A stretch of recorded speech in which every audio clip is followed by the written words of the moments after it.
Hi, everyone. Welcome to the Bold, Beautiful Borderline podcast. It is your host, Sarah, and I've got my husband, Talon, with me. So today we are going to follow up on the crisis plan, that episode that came out a couple of days ago. I wanted to do one more episode in kind of like recognition of National Suicide Prevention Month. I didn't have a chance to do it earlier in September. We're recording on October 1, but I have been titrating down on my SSRIs, and I'm at 50 milligrams of sertraline now. It's been a process. It's been a very positive process, but I'm starting to, just in the last week or two, I think we're seeing less positive change right now and more of the effects of titrating. I'm super irritable. I'm not sleeping well, which is not abnormal for me, but I'm also in a flare-up of back pain. So I was just telling Talon, I want to fucking bite your head off right now. Don't say anything to me about how to do anything, because it will be very triggering to my fear of being stupid. So yeah, it was good that you were able to express that in a very clear way. Yeah. I was just saying I'm so irritable. So I am looking forward to this episode because this is more of a kind of general knowledge about suicide, but then also the second half is going to be reading listener responses about why y'all stay alive. And everybody probably knows by now my life has been significantly impacted by suicide, not just my own experience with being chronically suicidal, but my family has had so many suicides. And I was just telling Talon the other day, I don't want to offend anyone, by the way, but when you've had so many people in your family die by suicide in such a, what's the word, violent way, and you learn about it at a really young age, it definitely influences the way that you see the world. And one of the things that I've done is develop a really dark humor for coping. So I want to make sure that I say suicide makes me very sad. I have a deep understanding and compassion for people who complete suicide and people who are feeling suicidal. And I also have a very strange relationship to the concept of suicide. And I think it's important to say that I probably do have more anger towards suicide completion, even as a person who is actively suicidal all of the time. There's a very strange duality there because of having lived through so many myself and watching my family be completely destroyed by them. So if you are offended by my dark humor, please know that I don't intend to offend you, but the humor has been a big part of how I've coped for the last 19 years with these experiences. And it's pretty programmed into me. So yeah. Was that an okay? Yeah, I think that's a really good caveat. Because I think sometimes I think that we can come off callous. Yeah. When it comes to things we've experienced personally, you know what I mean? It's just yeah, well, that shit happens all the time, but it doesn't. It doesn't. And so it's not that you don't care. It's not that you don't think that these things are important or impactful. It's just it's an unfortunate norm. That's in the thing your is, life that you have developed. It has become so normalized in my life for people to die by suicide and or for people to be suicidal that it's hard for me to understand a different perspective, particularly being a therapist and constantly doing crisis planning and stuff like that. But the one thing I want to say is, people with borderline who are chronically suicidal, I'm sure relate to this. It's okay, well, fucking A, here we are again. This is awful. I hate not wanting to live. And also I don't give a shit. And it's just it's a very complicated part of the borderline experience. But for people who aren't listening, family members, parents, I am not trying to scare you. Yeah. I want us to take this very seriously. My crisis plan episode that I posted the other day, I think is a very important, beneficial episode to listen to. So today I want to just get down on like, why are we staying alive? And just a little bit of the basic signs and symptoms that I think most people are already aware of, but again, in recognition of this month. So we're on YouTube, by the way, with our videos, which is, if you are wanting to see how wide my shoulders are, you can do so on YouTube. But before we get into it, how are you doing? How are you feeling about an episode that's about suicidal ideation? I'm good. Well, that's a weird thing to say. I feel like it's an important episode to have. I live with suicidal ideation vicariously through my wife. Every day. We've not spoken about that. Maybe that can be maybe I'll have you do like a brief Patreon episode about that. I'd be super down. I would love to do that. That'd be fun to do a Patreon episode. So yeah, it's, I have experienced, suicide like in my life, but not directly like in my inner circle, but like, I've known, people who have completed, I'm sure, the vast majority of us have, at this point in our lives. Those of you who haven't, I won't even say you're lucky. It's just like, well, I'm just glad for you. Yeah, I'm glad for you. Exactly. So yeah, no, I think it's important. I feel good about the episode. I think like, ideally like the whole premise is like the more we talk about it, ideally like the more we can prevent it, or yeah, so I don't think, my hair. It's perfect. I don't think doing an episode is repetitive or not important. So yeah, I feel good about it. Yeah. I think for us too, being queer, it's like, I don't really know anyone that's not been suicidal. And, neurodivergent, mentally ill people tend to attract neurodivergent and mentally ill people. So, okay, let's talk about it. Brief statistics before we get into the really fun stuff. I think that these two stats are pretty widely known at this point. So 70% of people with BPD, and this is just BPD, if you have co-occurring disorders, which most of us do, it changes. The statistic may change a bit. But 70% of people with borderline will attempt, which again, that statistic speaks to how important DBT programs are, how important easily accessible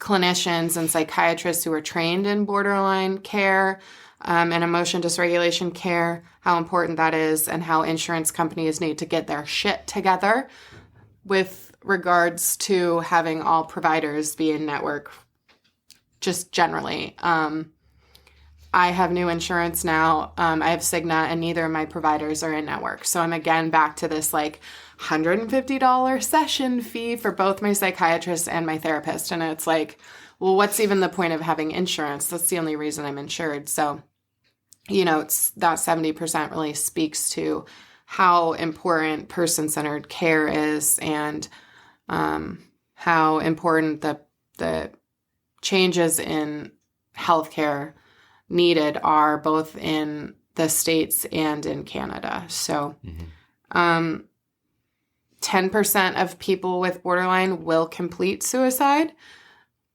I hate 1 in 10 being the truth, but if we look at 70% versus 10%, there is some hope there. I know so many people with borderline who have had attempts and are so glad that they lived. I had I had an attempt on my 28th birthday.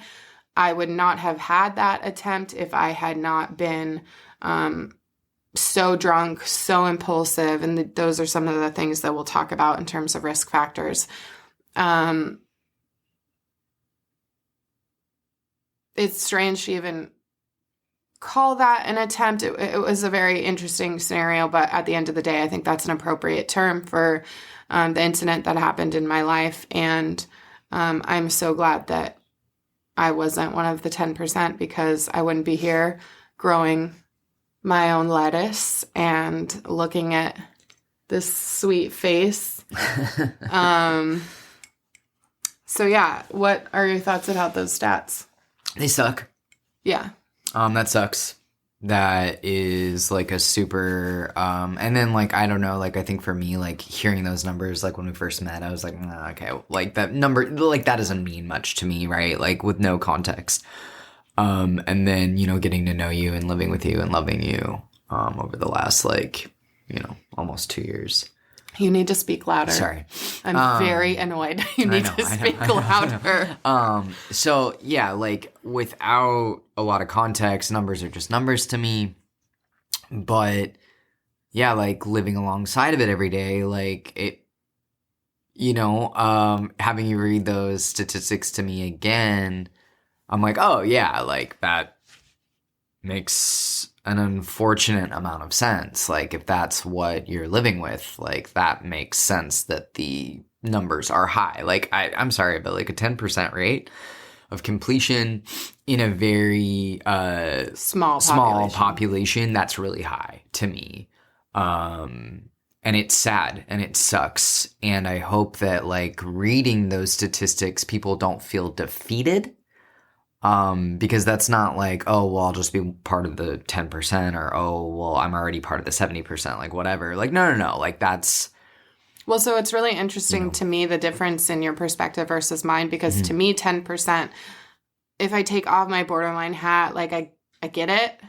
Right. How that's scary. But then I put my borderline hat back on and I'm like, yeah, I mean, 10% doesn't really seem like that high given how painful I know this lived experience is for all of the borderline people I know. And like, for me, it's like, I have a deep trust in my borderline peers to like, you know, keep on going and live through this. And,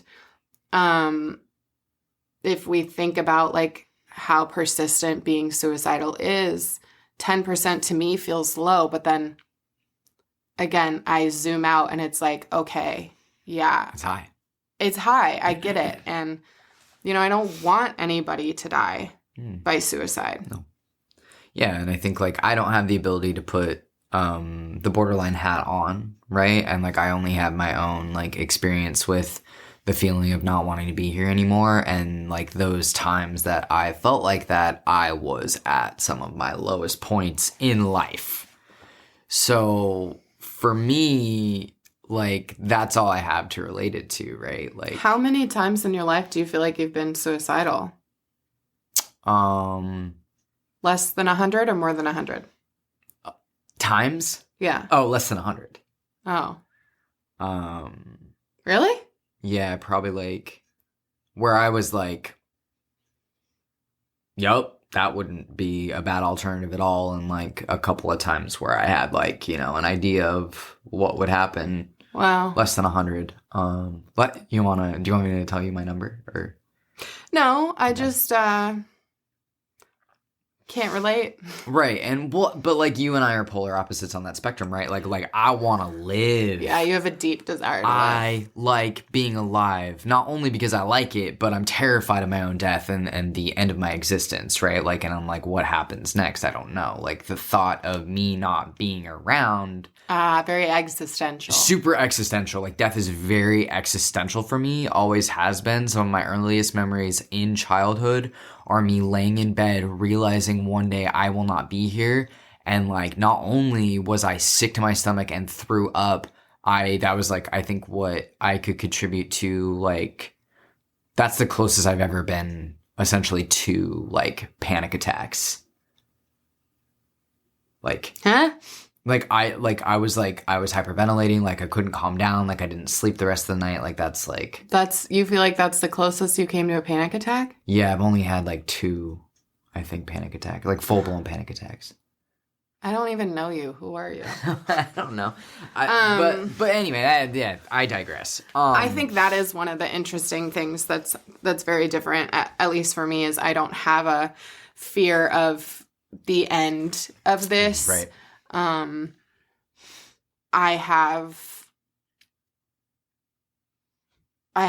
a profound fear of living without my mother. So then I think about the end of my life. The only thing that I fear is people who would be impacted as significantly. And for me, that's a protective factor. But also, there's a lot of things left that I want to do, and we're going to talk about all of that. But I don't have a fear of what comes next. But I have absolutely no desire for death to be painful in any way, because living has felt so painful. So when I think about my life and I think about death, I truly think about being old and, falling asleep and not waking up. That's the only way that I want to die, because I don't want death to be painful. So totally. I hope that this is not, I'm feeling anxious because I don't want people to be like triggered and upset, but then also it's like we're allowed to share our experience. So that's where this podcast is very confusing to me at times with regards to that, because I don't want to harm hurt people by them listening. You don't want to do more harm. Yeah. Yeah, that makes sense. Okay. So some risk factors. So these are important to note for ourselves, but also just people observing us and doing life with us. So an increase in impulsive behavior. So like I said, the one time that I like really had an attempt was before I got sober, and the amount of alcohol that I consumed frequently made it so that like my impulsivity was very high. So increase in substance use, increase in impulsive behavior. Obviously, like trauma results in an increased risk for suicide, and we know that people with BPD have high trauma rates. And then being really isolated. I think BPD can result in isolation because, when you fear everyone abandoning you, often you create scenarios where you abandon them first, so that you don't have to experience abandonment. So high isolation is a risk factor. And then this was a really interesting statistic. I'm reading from my notebook and I'm trying to like decipher my own handwriting. Yeah, but what is that word? Amygdala. Oh. So the amygdala is the brain's like fear sensing center. So it's like the alert system of if we are and aren't safe. That thing that doesn't work for me when I'm snowboarding. Yeah. Yeah. Okay. So the amygdala with people who experience BPD is more active, which I think is an indicator of high trauma and all of these things. When the amygdala is more active, then we're not using our wise mind as often. So the prefrontal cortex, which is responsible for all of our like reasoning, and like there's emotion mind, and then there's wise mind, and then there's, what's the other one? Logic. The one I don't experience. Logic mind. Or rational mind or whatever. It's like none of your feelings are accessed. Like you're literally just being like policy procedure. Yeah, factual. Like this is like very, very black and white. Yeah. No feeling, just doing. Yeah. So people with BPD actually, so they have an increased, essentially firing system of the fear response. So the amygdala is working more. The prefrontal cortex is actually working less. So it's underdeveloped in people with BPD. So this is like literal biology. We are not making this stuff up. There are reasons why we struggle with wise mind and decision making. So when that is underdeveloped, obviously, the impulsivity is higher, and so that's a risk for suicide. Mm-hmm. So some signs that people may be experiencing suicidality that kind of transitions from passive SI to more active SI would be, again, that fear of abandonment and people saying things like, I'm alone, nobody loves me. They might literally say that they want to die. They talk about maybe feeling like they're a burden or their family hates them or those kinds of things.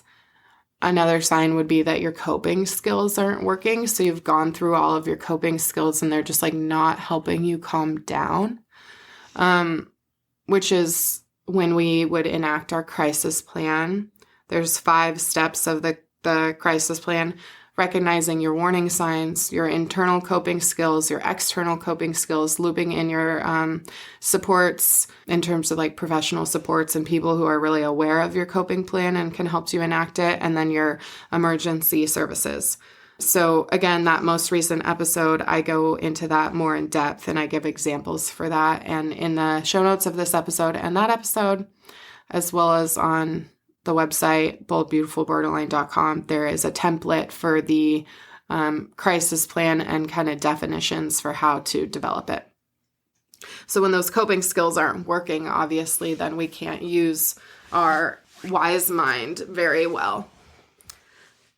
Social withdrawal, and then increase in risk-taking or substance use. So risk-taking being like engaging in activities that are unsafe, but I think ultimately might make us feel like, well, what the fuck even matters? So, if you go on a $50,000 spending spree and then you have to like sit with yourself at the end of that, that's hard. That's scary. And that can result in an increased inability to make, again, wise mind decisions. I really want to say, I don't want to demonize people who die by suicide. And I don't want to justify it either. So it's that very hard place of finding empathy and talking about this in a way that's safe for people, but also like while there have been times that I've hated so many of my family members that have completed suicide because I felt like it just fucked my life up when I was very young and influenced my development a lot. I'm also aware of how painful it must have been for them to make that decision in the end. Yeah. So, thoughts about that before we read some listener responses about why we're staying alive? I mean, I think that's like a pretty good like overall review of like maybe not like what to look out for because like, but just like personally to be aware of. Like I have the experience of like a lot of people that I know who have known somebody or whatever. A lot of people carry this weight with them like, oh, I could have done something. And I remember I spoke to the mom of somebody that I knew who completed. Someone you were really close to. Yeah. And she said, I will never forget this. And it kind of changed the way I look at completion, Because before I was very much in the camp of like, oh, that's so selfish. How could you do that to your this, that, and the other, right? And she said, because I had called her and said, hey, I heard. I'm so sorry. And she said, I appreciate you calling. And I asked her, I was like, are you, like, how are you? Like, I know you're not okay, but like, how are you? And she said, I'm coping. And then she said, he was in so much pain. I'm kind of okay with him not being here anymore. Because if he was waking up every single day and not able to see the light at the end of the tunnel and not having anything to look forward to, she was like, who am I to ask him to stay and live through that? Yeah. That's kind of the thing is that like, so for me, I experience a ton of resentment about people that I feel like I have to stay alive for. Right. And I think one of the things that's really hard when you have borderline is shifting from I'm being forced to stay alive to I need to find reasons to stay alive. And that's why I put this kind of like post out and wanted to kind of capture data from people is like, I don't want to resent my mother and resent you for making me stay alive because that's not beneficial. No. I want to find internal reasons to keep going. And I think ultimately I know that my work for the first 10 to 13 years, 10 to 12 years was a really good reason to stay alive. And now I know it cannot be the reason to stay alive anymore. It's not sustainable, It's not sustainable. And when I think about my life, I have to think about, one, reasons that are not work related to stay alive, but two, finding work in the future that will be less traumatizing to me in terms of secondary trauma. Yeah. That will be very helpful for me in staying alive, although that's very existential in nature. But sure. Yeah, we can go into listener responses, but I do want to just like say I'm not advocating for completion. No, I'm not advocating for completion either. I want everybody to stay. It just really like dissolved a lot of like my anger. Like, you know, like that was his mom saying that. You know, and her just being like, I lost my kid, but I couldn't have asked my kid to stay if that's how he was gonna live. You need to talk louder. Sorry. I'm just saying like, you know, like his mom said that, like, I'm not gonna ask my son to stay alive if that was the life he was living. She was very like, it was like quality of life, you know? So again, like, you know, like, reach out to the people you love, enact your crisis plan so you can have a quality of life. Yeah. You know? That's also one of the things with BPD that's very hard is like, and especially me having ADHD as well, is like that black or white thinking. When you're suicidal, you really think like, my life fucking sucks. I hate it here and there's nothing else for me. And you can't see like, oh wait, no, the other day when I wasn't suicidal, like there were things here for me. Yeah, absolutely. Like I'm very irritable today and very just like reactive today. You are. But I am stoked for what the day brings. And so like you can have both, you know, like I have been saying I'm going to get those fucking Halloween decorations up, but there is a high possibility that I don't get the decorations up and go kayaking instead. Actually, yeah. I would really like to do that. Okay. Yeah, let's do things. Before we get into it, tell me, why do you stay alive? Why do I stay alive? Well, like I said before, I love being alive. Existential dread of my own death. Great thing. I mean that is a preventative factor on the really, really hard days if you were suicidal. Yeah. Yes. But like it sounds weird, but like for me, like I mean like dying was never really like an option. Yeah. It wasn't like, oh, I'm staying alive for these people or these things. It was just like, no, I want to keep existing in the world. I want to be here. Yeah. And I don't know how to explain that. And so the times where like I was like at peace with my own death or like thinking of suicide, I know those are really low points. Like, and even when I wasn't actively like thinking of suicide, I had a couple of low points, you know, in my late 20s, early 30s where I was like, if I don't wake up tomorrow, I don't care. Yeah. And that's like, thinking back, I'm like, oh my God. And I feel like in mental health, we only really ever talk about like wanting to actively die. That's passive. And so like, I didn't really realize and I didn't have the ability to put a name on that until I started like going back into therapy. When I was like, I don't care if I wake up tomorrow. My therapist was like, bro, we got to talk about that. And I was like, I feel silly for not being able to identify that myself because I do want to be alive. Mm-hmm. And because I do like living. So for me as a clinician, which like I'm not talking about this stuff through a clinician lens, it's important for me to say that, but just for a moment, if someone said that to me, I wouldn't be concerned the same way that maybe other clinicians would, maybe because I have a borderline hat, but I also think not wanting to be alive is a coping strategy sometimes. Just the thought of not being alive can be like dissociating enough to get through whatever moment is happening to then keep staying alive. 100%. But then when it goes from passive to more active, concerning. Yeah, right? Well, and like... And we do have to enact our coping skills even with the passive ideation. Yeah. Oh, absolutely. And like at that time when I was feeling like that, I was feeling like, oh yeah, fuck it. And then, I started drinking more and I was working a ton and I was... coca. Yeah, a little bit. Yeah. And I was doing everything I possibly could not to feel what I was feeling, in any and all ways. And like, I joke, but like, I remember I was at work. I looked up at my buddy who I was, working across from, and I asked him straight up, seriously, I was like, what day is it?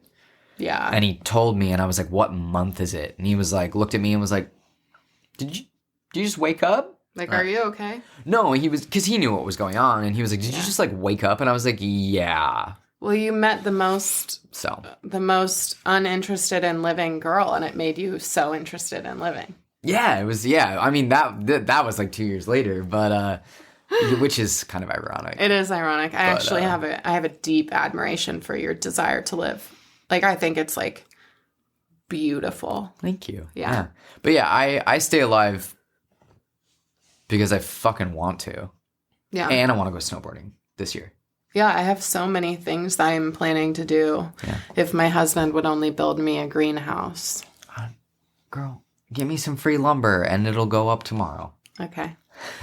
All right, let's talk about it. Listeners? This is so ironic because just a quick story. When my ex-wife and I were engaged and had our engagement photos taken at Mount Hood, my mom FaceTimed me on the drive home, and I was thinking, oh my God, my mom's FaceTiming me. Like, she really like wants to know how the engagement photos went, and that's so cool or whatever. But when I answered the FaceTime, she was hysterical and had told me that another one of my uncles had died by suicide.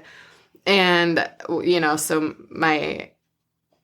I thought it was a funny time to tell my wife, like my ex-wife, like, welcome to the family, which she didn't stand for long. No. But after that, I podcasting was still like relatively like new, sort of like it was like taking off more wide stream, and I was like sitting on my couch, and it had been a rough couple of months, and I was like, why? I said to myself, I need to know why people stay alive. Yeah. Because people in my life can't figure it out. Yeah. And I know one of the biggest reasons for people in my family not being able to figure it out is substance use, is trauma, is very low education and access to resources. A lot of complicated things, a lot of complicating factors. Yeah. And so I was like, okay, well, external to those things that are more resource and, substance use or whatever, why do people stay alive? So I created this podcast called the Stay Alive Podcast, which was kind of like my first intro. And so every episode I would end with like, why do you stay alive? So when I was reading some of these, it was kind of funny to go back in time and think like, this was the ultimate question. Yeah, that's like, why you started this. This is why I started podcasting. And at the time I wasn't out with my borderline diagnosis, and my wife and I were still together, and she was super supportive of the podcast. And,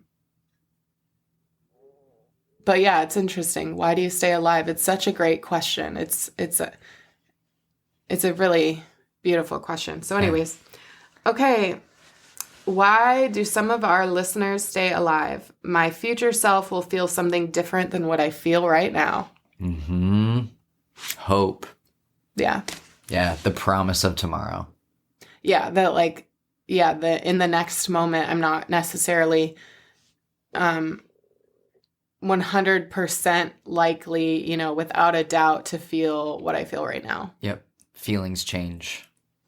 And so the next one is I very much take that answer hour by hour. Ask me again next time I'm spiraling with the skull emoji. So cute.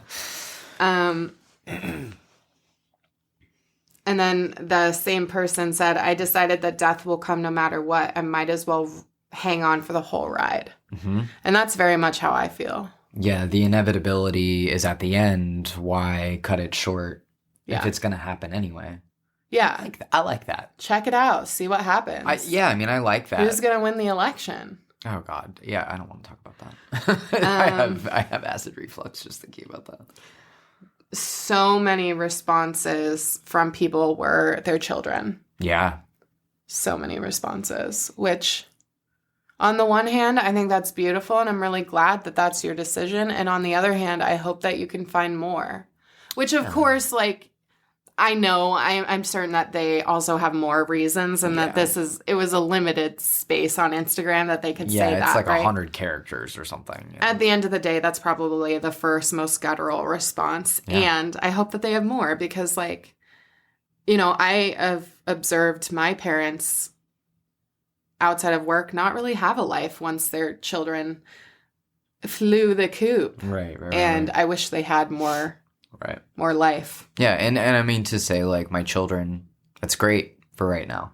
Yeah. Like, if that keeps you here for right now while you find other things as well as, not to replace, but as well as, great. Like, and also because we want, the next generation to watch parents be fully alive. Like, and obviously we want everyone to be fully alive, but I think in the past, most of the time parents were parents.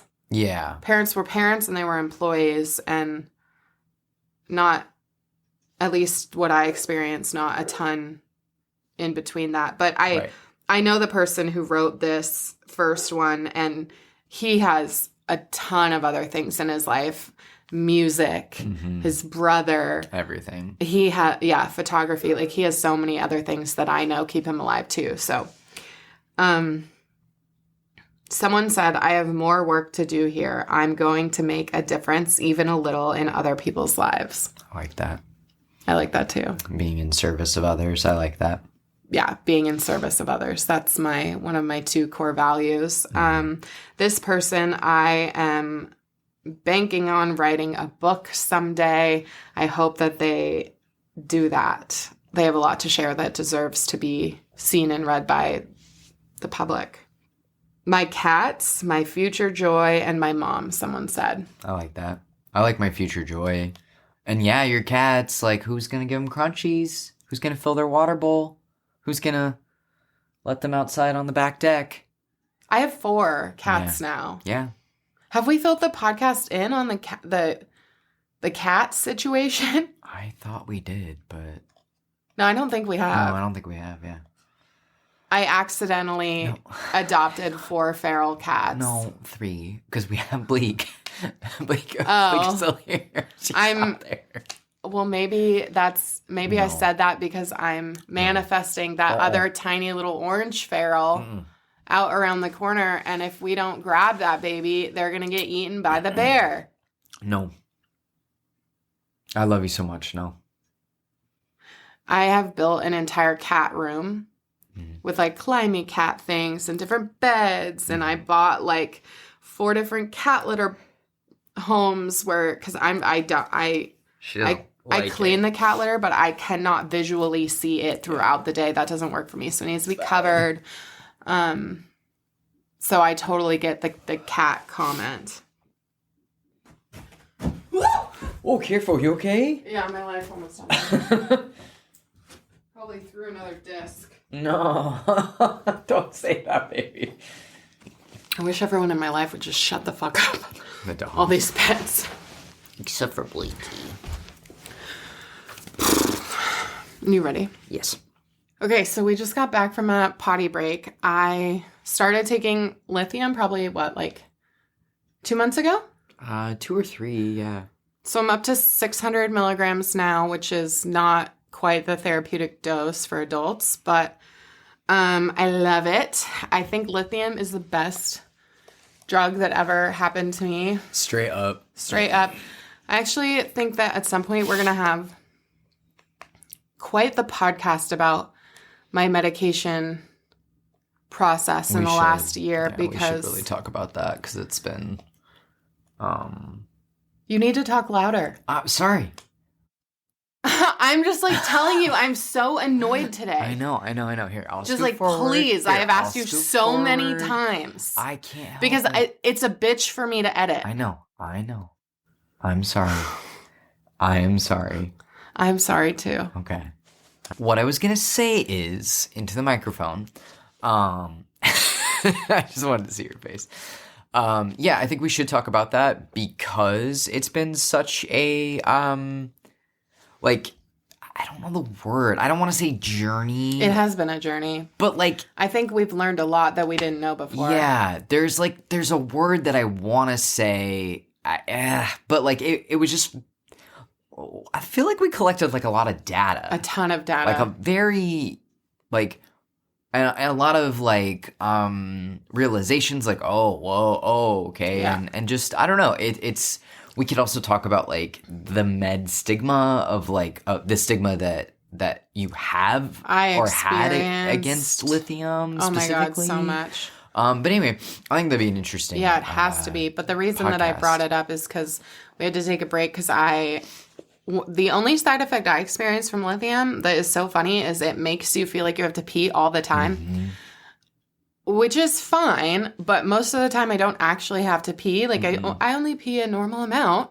Yeah. But then I just sit there and I try to pee more. And mm-hmm. It's almost like you have a UTI, but you don't because there's no pain and there's no... Yeah, there's none of the other stuff. Yeah. Anyways, so annoying. Another person said for their kids and their cats. But then they also say... because I think all of this shit has got to be worth something. Mm-hmm. I think it is worth something. I think we all have a legacy. Yeah. Oh, yeah. I like that. Yeah, that's I can relate to that. I'm here. It's got to be worth something. Not that we all have a purpose or we all believe in a higher whatever. But it's no, I'm here. It's got to be. Yeah, I mean, or something.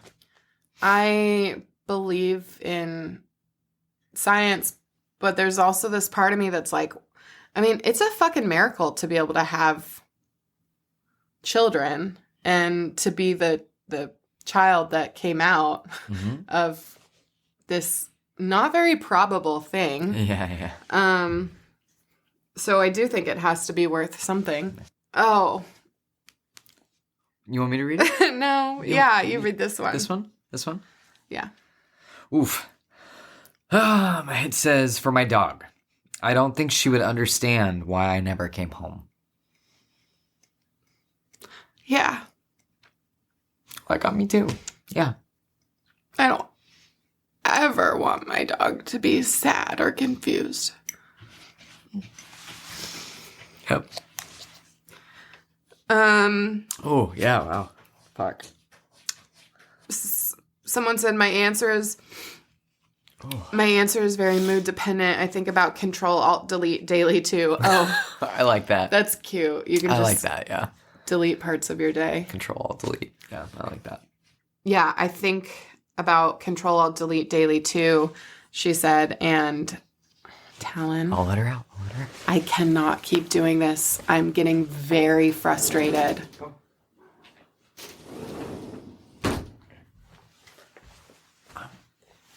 I'm doing my best. I know, but I'm the one that has to edit this, and it's going to be very hard.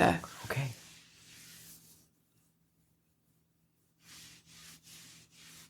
Most of it's just big chunks. Please don't invalidate me by saying that. Okay. I'm sorry. For the 4th time She said, I think about Control-Alt-Delete daily too. Which I like. What I was going to say was I like the idea that at the end of the day, unless something really significant happened, you're not going to think about the little hard parts in between. Yeah. Which I'm going to think about how fucking irritated I am. Yes. At the end of today, I'm going to be like, I was so fucking irritated today.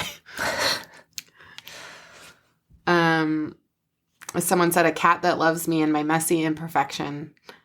Books to read, places to see, a circus to join. Ooh, that might be an Easter egg for people listening. Like, you'll know who that is. I've been loving watching the aerial performances that you are starting to do. I can't even imagine twirling my body in a circle in the sky. No, I can't even get my body to like go down the stairs. I'm trying to get up off the floor without using my hands. You know, what a goal. Right. Someone said for my babies. Yeah. Yep. I can't imagine what it would be like to be a mama. I made a promise to both a dear heaven friend and to myself that I would fight no matter what.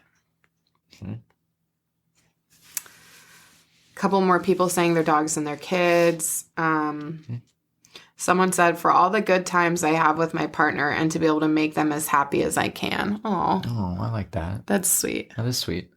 Yeah, I mean, sometimes, like, obviously, like, yeah, we should live for ourselves, but sometimes, like, living for someone else gets you to the next point where you can live for yourself, right? Like, you talk about, like, not wanting to resent people in your life, and, you know, maybe sometimes people in your life keep you here so you can, in fact, stay here for yourself.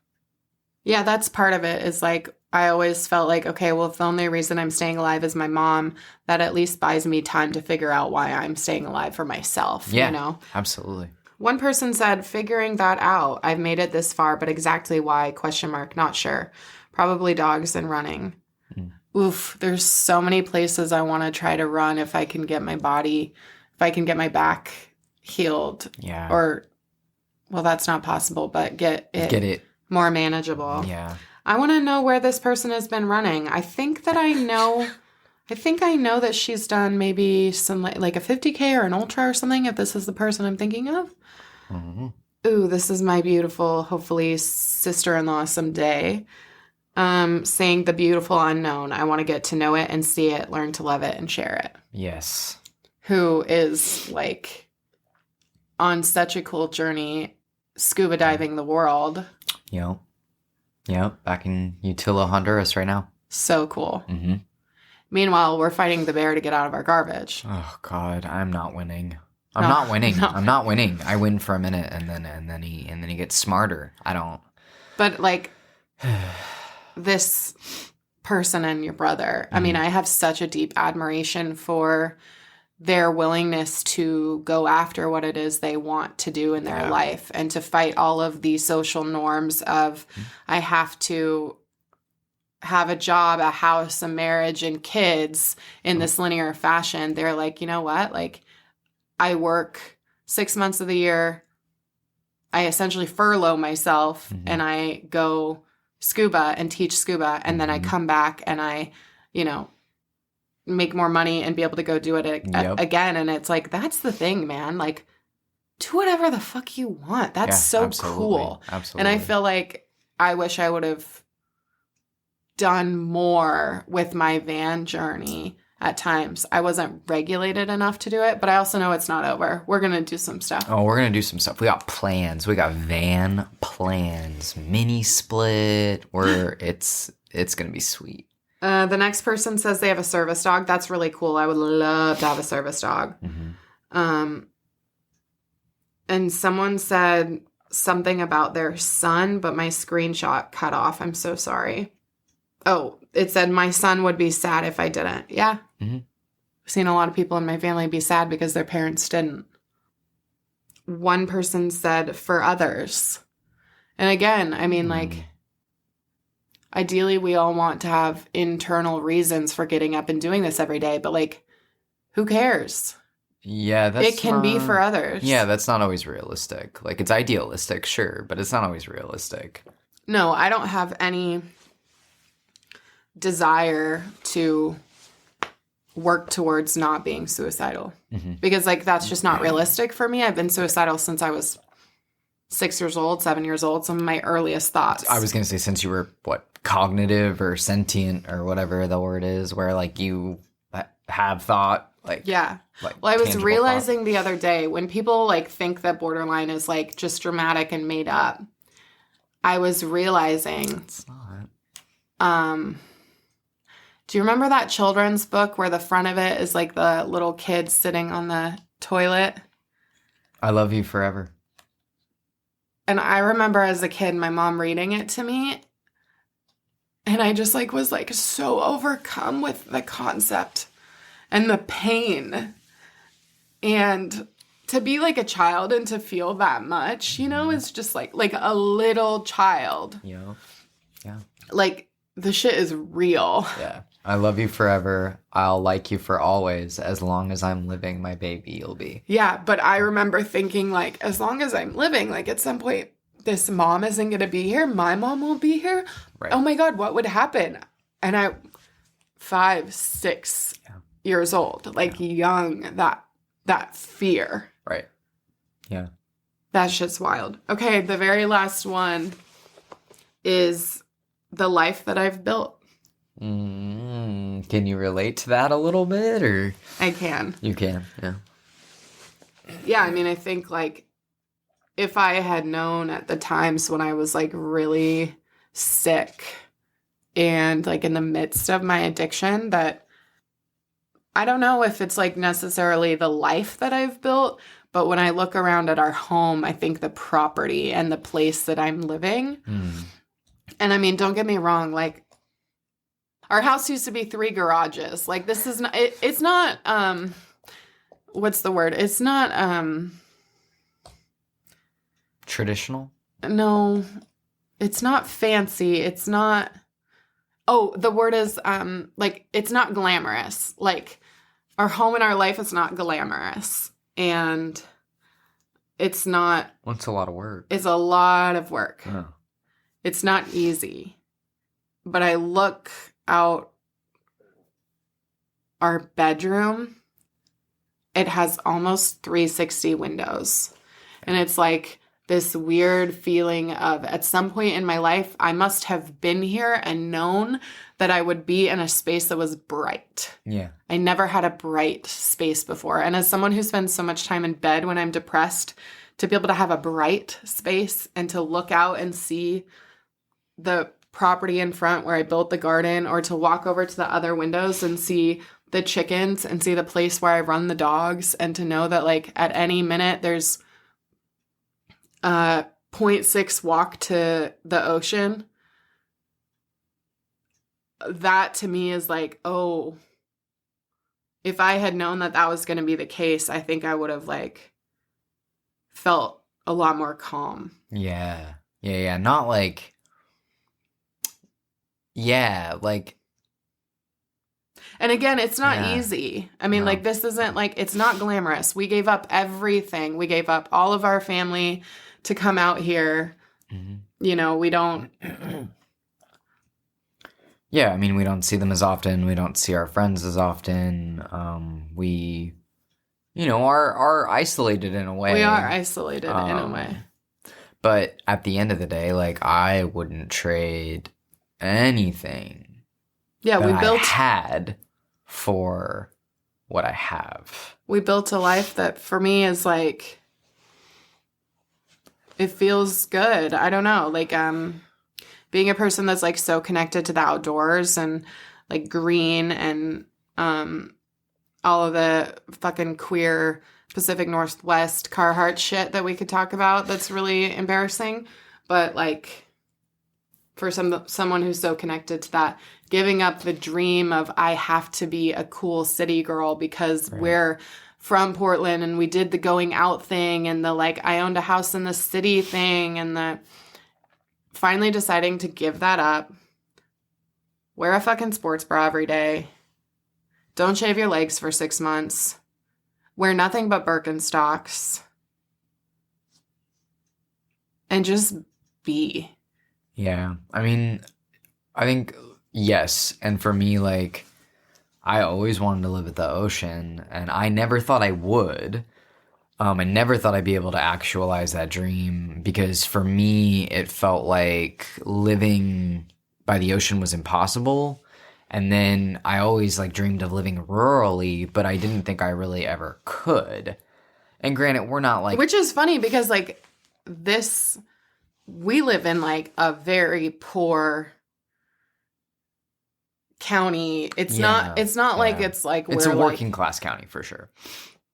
Yeah, it's not like we're like we're going on an ADHD tangent here, but at the end of the day, the reality is I gave up all of the things that I thought I was supposed to have. Yeah. To have what many people would consider to be a harder,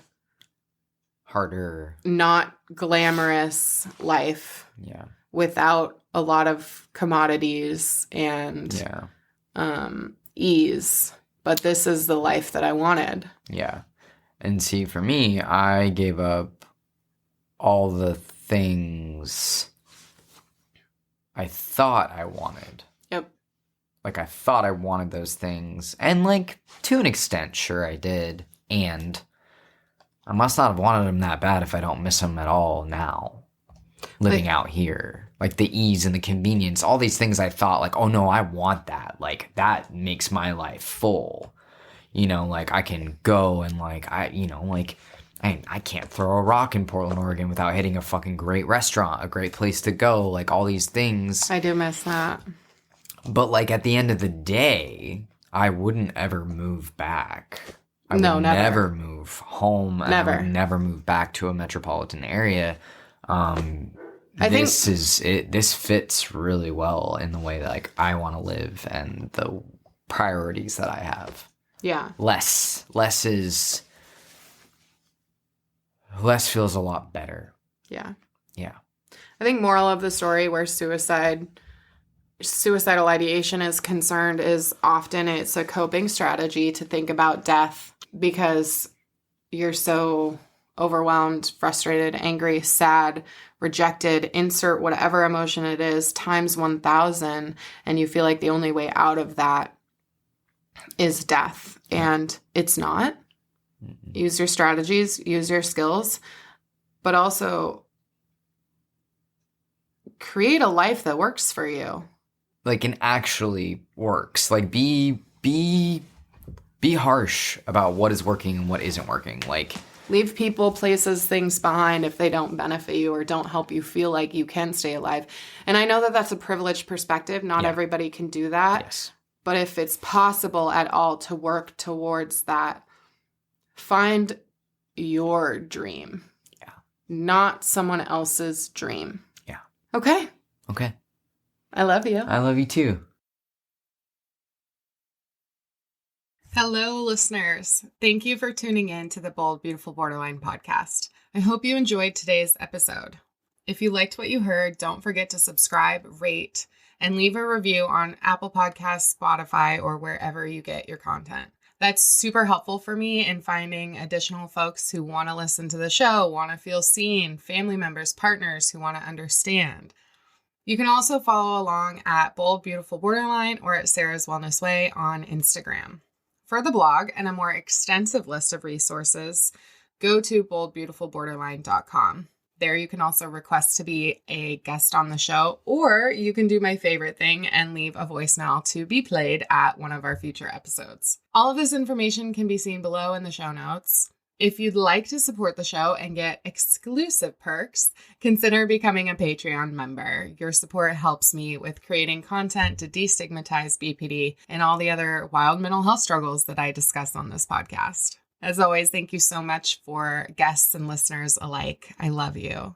Until next time, keep living and seeking joy. Information in this podcast is not medical advice, but rather experience from individuals living with mental illnesses. If you want to try a treatment that you heard about, please consult your treatment team. The music in this podcast was created by a longtime friend of mine, Corey Evans from the Evergreen Band. You can find him on Instagram at @the_Evergreen Band. Cover art was created by my husband, Talon Abbott. Their information is in the show notes. There is no producer for this show. It's all me.